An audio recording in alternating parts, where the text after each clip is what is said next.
Bonjour, c'est avec plaisir que nous vous présentons notre proposition lauréate pour le concours d'idées Réimaginer la rue commerçante Notre-Dame à la Chine.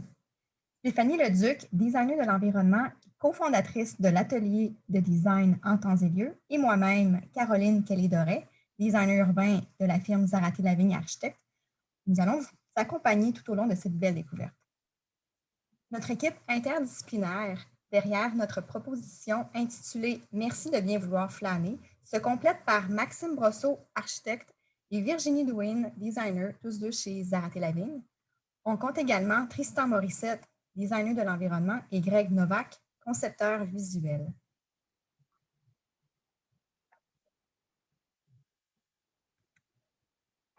Pour commencer, nous avons pris le pari de nous questionner de la façon suivante.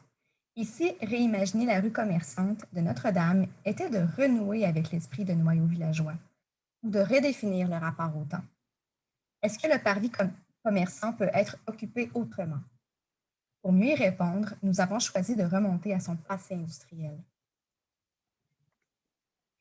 Pendant plus d'un siècle, la construction de ponts a été un gage d'essor économique à la Chine grâce à l'ancienne usine de la Dominion Bridge Company située à l'extrémité est de la rue Notre-Dame. Ici, nous proposons de dévoiler ce passé industriel pour faire des ponts dans le futur entre les habitants et leur milieu de vie.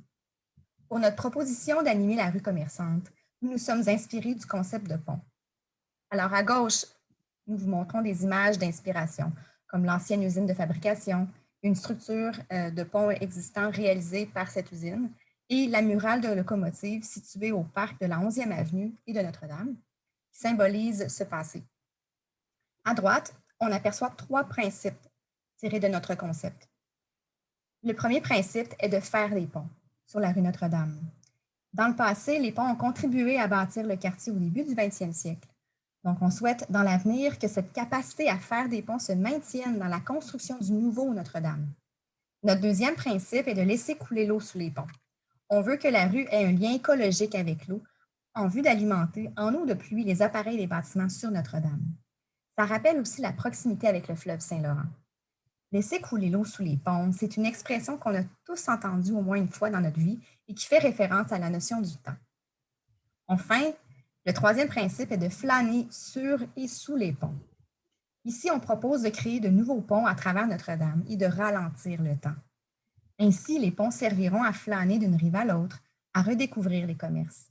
Prendre son temps multipliera les instants de rencontre. Pour arriver à mettre notre concept en application, nous avons repensé la circulation sur Notre-Dame. La renaissance de Notre-Dame se fera à travers la rue partagée afin de permettre aux piétons et cyclistes de se rendre sur les lieux dans une douce atmosphère de village.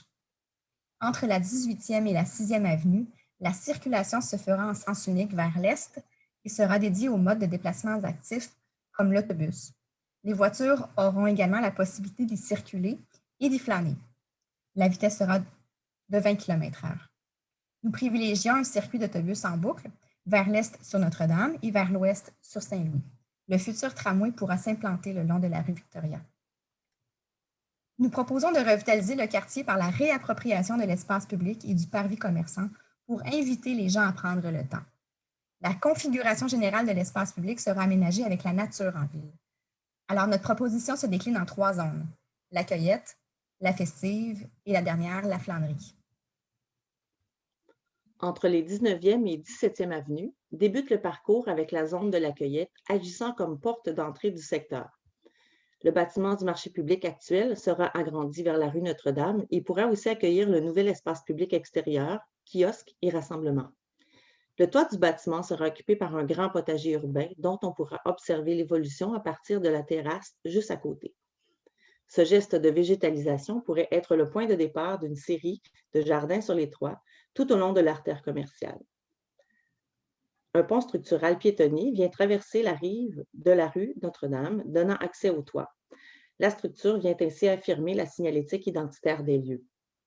La zone cueillette valorise le partage collectif, l'autonomie et la sécurité alimentaire qui concernent tous les résidents du quartier. La zone festive au coin de la 11e avenue se trouve à mi-chemin du parcours Notre-Dame. Ici, on assiste à l'extension de la nouvelle placette sur le large trottoir, rendant l'espace public flexible et adapté selon les activités ou les événements spéciaux tout au long de l'année. La zone est propice aux mini-concerts et projections de films en été et aux sculptures de neige en hiver. L'Arche, une installation artistique conçue collectivement et localement au-dessus de l'intersection, constitue un repère visuel pour les usagers. Les trottoirs possèdent des bassins de biorétention de l'eau et de potagers urbains qui transformeront la rue en un véritable oasis. La nouvelle rue Notre-Dame sera constituée de modules faits de matériaux recyclés qui serviront de réservoir d'eau pour les appareils sanitaires des bâtiments. De plus, un couvercle amovible permettra un accès et un entretien facile. Cette trame, où l'eau peut couler librement et où les ponts renforcent les liens humains et physiques, est ponctuée de parcs à vélo, d'arrêts d'autobus, de quelques places de stationnement pour la cueillette et surtout de trottoirs spacieux. Dès que l'on entre dans la zone flânerie à l'est, la rue se démarque par son havre de nature bordé d'arbres et de végétaux diversifiés.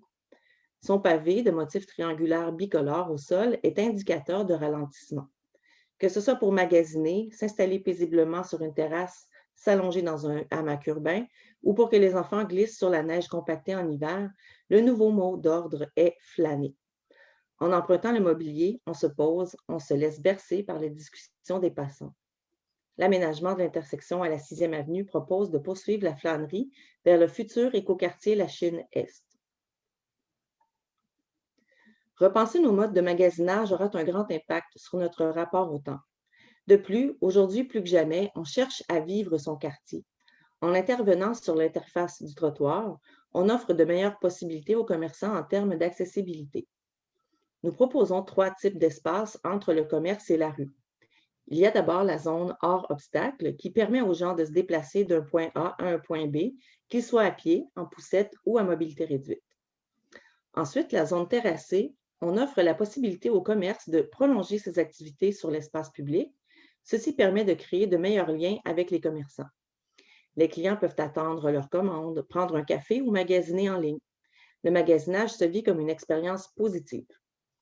La rue à sens unique possède des espaces réservés pour la livraison, la cueillette et l'arrêt d'autobus.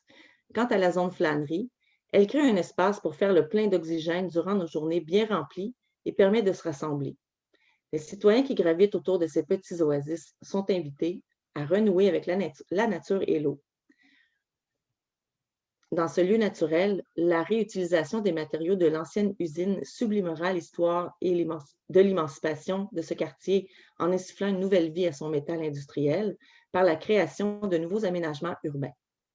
La création d'une variété de mobilier sera mise à contribution par les artistes et artisans du quartier. Créer des ponts, c'est un aspect incontournable pour la création d'un pôle socio-résilient. Ces qualités vont permettre à chacune et chacun de prendre plaisir à se poser pour respirer, se retrouver, partager et vivre son quartier. Le secteur possède un atout de choix. Il offre aux citoyens un accès privilégié aux commerces locaux. Notre parti, c'est de mettre en valeur cette proximité avec les commerçants de Notre-Dame en créant une rue partagée conviviale. Ici, les bordées de neige en soirée sur la rue auront une toute autre définition. Elles seront un prétexte à la création artistique. Les lumières chaleureuses et attractives incitent les passants à suivre les parcours urbains tout en profitant du mobilier urbain. Flâner sous les ponts, ça signifie se promener au hasard, avoir le plaisir de regarder et où le temps n'existe plus. Dans un geste affirmé, une passerelle aérienne survole et traverse différentes installations artistiques sur rue, pouvant être aperçues au loin et agissant comme élément phare. Pour conclure, on résume notre proposition en 3 points. Créer des ponts avec le passé, créer des ponts avec les commerçants et enfin, créer une rue pérenne où chacune sera prié de flâner. Merci beaucoup.